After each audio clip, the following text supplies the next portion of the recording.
नमस्कार, मैं कमलेश कबीर आपका एक बार फिर स्वागत करता हूं इस नए एपिसोड में। आज के इस एपिसोड में हम बात करेंगे वंशवाद की राजनीति की और साथ में हम बात करेंगे राजनीतिक अपरिपक्वता की। क्योंकि इस देश में इस वक्त अगर आप देखोगे तो विपक्ष में एक तरीके से वंशवाद जो है वो आपको साफ तौर से नजर आएगा।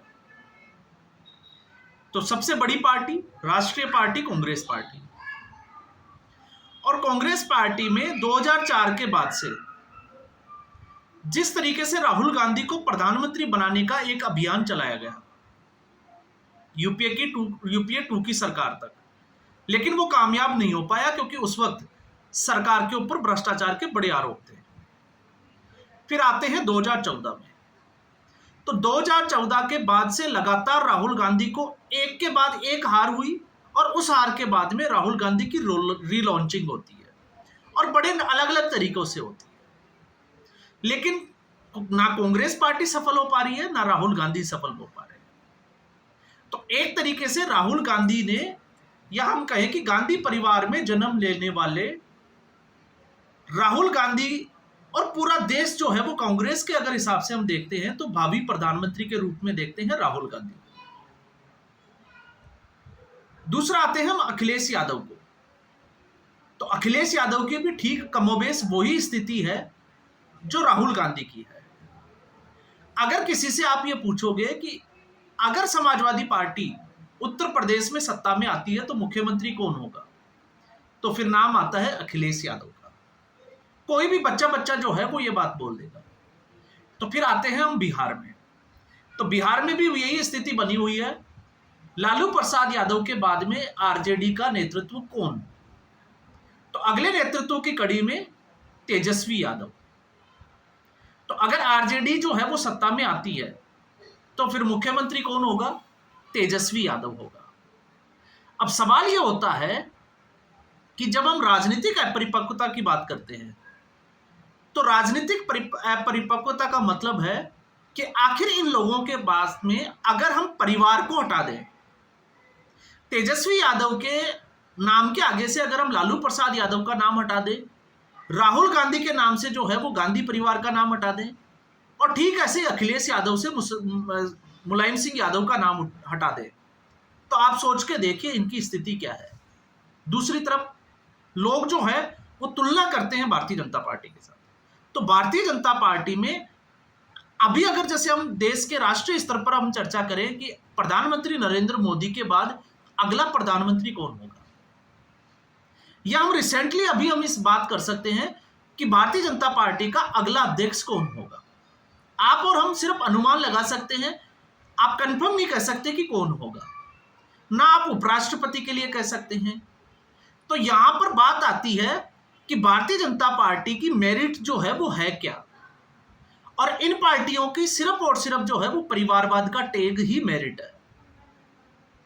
और इसके चलते अब अगर हम देखते हैं तो फिर जब राजनीतिक अपरिपक्वता की बात आती है तो फिर धीरे धीरे 2014 के बाद से जो वंशवाद की जो राजनीति थी वो पीछे छूटती जा रही है, और इन लोगों का जहां जहां आप वंशवाद वाली पार्टियां देखोगे उनका भरोसा उतना ही जनता के मन में कम हुआ है। और आप अगर देखोगे तो आपने देखा पंजाब की अगर हम बात करें तो अकाली दल, पहले प्रकाश सिंह बादल फिर सुखबीर बादल, तो आज पंजाब में अकाली दल की स्थिति क्या बनी हुई है। देश के स्तर पर राष्ट्रीय स्तर पर तो हम बात करते हैं सीधे तौर पर राष्ट्रीय कांग्रेस की बात करते हैं, तो आज कांग्रेस पार्टी किस स्थिति में है। 2014, 19 और 2024 लगातार तीसरी बार 100 से नीचे सीटें हैं। जिस पार्टी ने लगभग जो है वो 50 से 60 साल इस देश के ऊपर राज किया। आप महाराष्ट्र की बात कर लीजिए, महाराष्ट्र में उद्धव ठाकरे, बाला साहब ठाकरे की जो पार्टी थी शिवसेना, आज किस स्थिति में है। ठीक ऐसे एनसीपी शरद पवार की हम बात कर सकते हैं कि वो पार्टी किस स्थिति में है। फिर हम बात कर सकते हैं अखिलेश यादव, तो अखिलेश यादव की आप लोकसभा के चुनाव को एक बार हटाकर देखिए और फिर उसके बाद में उत्तर प्रदेश में एक बार स्थिति का जायजा लीजिए, तो आपको समझ में आएगा कि पार्टी को कहां से कहां ले आए। तो ठीक ऐसे ही अब उस कतार में जो है वो आरजेडी भी खड़ी दिखाई देती है। अब तक आरजेडी जो है वो उतनी कमजोर नहीं थी, लेकिन इस बार आरजेडी को यह समझ में आ गया कि अब जो है बिहार में उनकी दाल जो है वो ज्यादा गलने वाली नहीं है। इसलिए जैसे ही चुनाव आयोग ने एसआईआर का जो है वो एक्सरसाइज फॉलो की, आदेश जारी किया, उसके बाद से लगातार जो है वो चुनाव आयोग को कटघरे में खड़ा किया गया। और अब तो तेजस्वी यादव चुनाव आयोग को गोदी आयोग कहकर संबोधित करने लगे।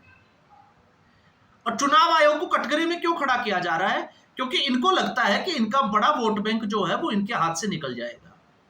तो फिर सवाल यह है कि जब चुनाव आयोग 1 महीने का समय दे चुका है और अब जो है वो आपत्ति दर्ज कराने के लिए बोल रहा है, तो आपत्ति दर्ज कराएंगे या नहीं कराएंगे? और ऐसा मैं क्यों कह रहा हूं? ऐसा मैं इसलिए कह रहा हूं कि तेजस्वी यादव ने आनन फानन में, जल्दबाजी में प्रेस कॉन्फ्रेंस की और सीधे चुनाव आयोग को टारगेट किया कि चुनाव आयोग ने उनका ही नाम काट दिया, तो फिर उनके जो नीचे जिसको हम कहें कि जनता, आम जनता का क्या होगा? अब एक बात आप सोचकर देखिए, क्या चुनाव आयोग इतनी बड़ी गलती कर सकता है कि एक उप मुख्यमंत्री रहे हुए व्यक्ति का चुनावी प्रक्रिया में मतदाता सूची से नाम कट जाए? आप खुद सोचकर देखिए। और फिर दूसरा सवाल यह भी होता है कि चुनाव आयोग ने जिस तरीके से अभी बिहार में काम किया है, आरोप लगाना और तथ्य रखना, इन दोनों में जो है वो बड़ा फर्क होता है। तो तेजस्वी यादव ने क्रॉस वेरीफाई करने के बजाय जल्दबाजी में इसको मुद्दा बनाने की कोशिश की, लेकिन अब लगता है कि तेजस्वी यादव की पोल खुलती हुई नजर आ रही है। और ऐसा क्यों किया जा रहा है? ऐसा सिर्फ और सिर्फ जो है वो देश की जनता को, या हम कहें कि लोगों को भ्रमित करने का एक प्रयास किया जा रहा है, ताकि इससे जो है वो नरेंद्र मोदी की छवि खराब हो। ये हमला जो है वो चुनाव आयोग के ऊपर नहीं है, ये सीधे तौर पर नरेंद्र मोदी के ऊपर हमला है। और हमला करने वाले किस पार्टी से है? आप ये देखिए, कहने को ये बहुत कुछ कह सकते हैं, लेकिन जो खुद 420 के आरोपों में, क्योंकि अब तो 420 तो नहीं है, लेकिन हम 420 जो है वो जल्दी समझ जाते हैं कि लालू प्रसाद यादव चारा घोटाले में 950 करोड़ के घोटाले में सजा याफ्ता है, आरोपी नहीं है, वो ऑलरेडी सजा भुगत रहे हैं उसकी। तो आप मानकर चलिए कि जो घोटालेबाजों का परिवार है और Tejashwi Yadav land for jobs में खुद 420 के आरोपों में घिरे हुए हैं। और वो व्यक्ति अगर किसी दूसरे के ऊपर इस तरीके का आरोप लगाता है, तो फिर इसको जो है वो राजनीतिक अपरिपक्वता ही कहा जाता है। तो बैठे बैठे तेजस्वी यादव ने ये बहुत बड़ी गलती कर दी कि एक विरोधी जो पार्टियां हैं, चाहे वो भारतीय जनता पार्टी हो, जेडीयू हो, इन सबको एक मुद्दा दे दिया। प्रशांत किशोर को लिए एक जो है वो मुद्दा दे दिया। और मुद्दा क्या है? क्योंकि प्रशांत किशोर हर रैली से, हर मंच से ये कहते हैं कि तेजस्वी यादव नवी फैन है। तो क्या तेजस्वी यादव ये साबित करने में लगे हुए हैं कि वो ज्यादा पढ़े लिखे नहीं है, इसलिए उनको इन चीजों का ज्ञान नहीं है, उनके आसपास के लोग जो बोल दे वो ही जो है वो परम सकते हैं? तो ये आज की जो है वो एक बड़ी खबर है और हर न्यूज चैनल ने इसको लपक लिया। लेकिन कुछ ही देर बाद में जो है वो सत्यापन हो गया, क्योंकि इससे पहले तेजस्वी यादव का जो नाम था वो था बिहार के पशु विज्ञान विश्वविद्यालय के जो पुस्तकालय भवन है उसके मतदान जो जिसको कहें कि केंद्र संख्या 204 में और क्रम संख्या 116। लेकिन अब जो दोबारा जो सूची आई है उसमें अगर उनका नाम देखोगे तो मतदाता सूची का जो क्रमांक है 416, उसमें मतदान संख्या 110 पर तेजस्वी यादव की फोटो के साथ उनका नाम जो है वो लगा हुआ है। तो नाम कटा नहीं, सिर्फ और सिर्फ तेजस्वी यादव ने जल्दबाजी दिखाई और जल्दबाजी में अपने ही मुद्दे से वो भटक गए और बैठे बैठे जो है वो एक मुद्दा दे दिया। जरूरत थी तेजस्वी यादव को कि ऐसे 10 से 15 लोगों को जो है वो प्रेस कॉन्फ्रेंस में सामने लाकर रखते जिनका नाम इस मतदाता सूची से कट गया हो। हालांकि 65 लाख का जो है वो बहुत बड़ा आंकड़ा है। और सबसे बड़ी बात यह है कि बिहार की सबसे बड़ी पार्टी, सत्ता पक्ष में जेडीयू जो है वो छोटी पार्टी है, भारतीय जनता पार्टी की भी 1 सीट कम है, उस पार्टी के पास क्या इतने संसाधन नहीं है कि पूरे बिहार में 65 लाख मतदाताओं के नाम कटे हैं तो 10 मतदाताओं को सामने लाकर ये कहें कि हमारा जो है वो नाम कट गया और ये हमारे पास जो है वो दस्तावेज मौजूद है। तो अगर हम ये मान लें कि इसका मतलब चुनाव आयोग जिस तरीके से कार्रवाई कर रहा है, काम कर रहा है, वो सही कर रहा है। विपक्ष के पास अभी तक जो है वो कुछ भी बोलने को तो तेजस्वी यादव जो है वो सुप्रीम कोर्ट के स्वतः संज्ञान तक भी चले गए, लेकिन ये जो है वो सिर्फ और सिर्फ जो है वो मजाक का एक पात्र बने रहे। दूसरा, राहुल गांधी। राहुल गांधी जो है वो इस वक्त एग्रेशन के साथ बैटिंग कर रहे हैं, ये दिखाने की कोशिश कर रहे हैं कि देश में सब कुछ ठीक नहीं है, इसलिए राहुल गांधी गुस्से में है। कांग्रेस पार्टी में सब कुछ ठीक नहीं है, इसलिए राहुल गांधी गुस्से में है।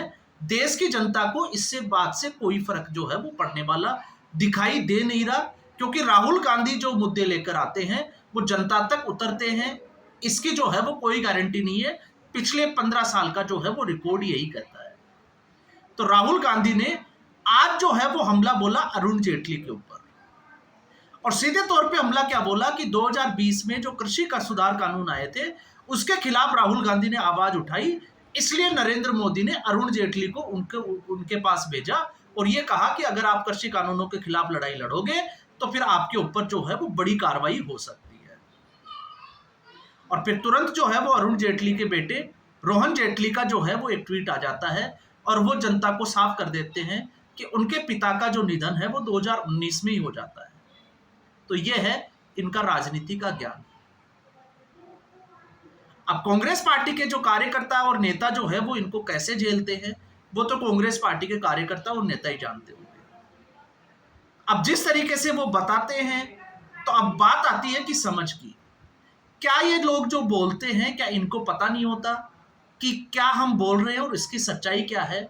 कम से कम जो फैक्ट्स है उनको एक बार वेरीफाई कर ले, या फिर सीधा जो है वो जो भी आ रहा है, क्योंकि कल तक जो है वो चुनाव आयोग के ऊपर बम फोड़ रहे थे, उससे पहले महाराष्ट्र चुनाव की बात कर रहे थे, और महाराष्ट्र पे मैं इससे पहले वाला जो वीडियो था एक छोड़ के दूसरा आप देखिए, उसमें तथ्य के साथ में क्या हुआ, महाराष्ट्र में कांग्रेस की क्या किरकिरी हुई आप देख सकते हो। सभी लोग जिन्होंने चुनाव आयोग के खिलाफ शिकायत की थी वो गए, लेकिन ईवीएम ने तो बिल्कुल प्रॉपर तरीके से काम किया।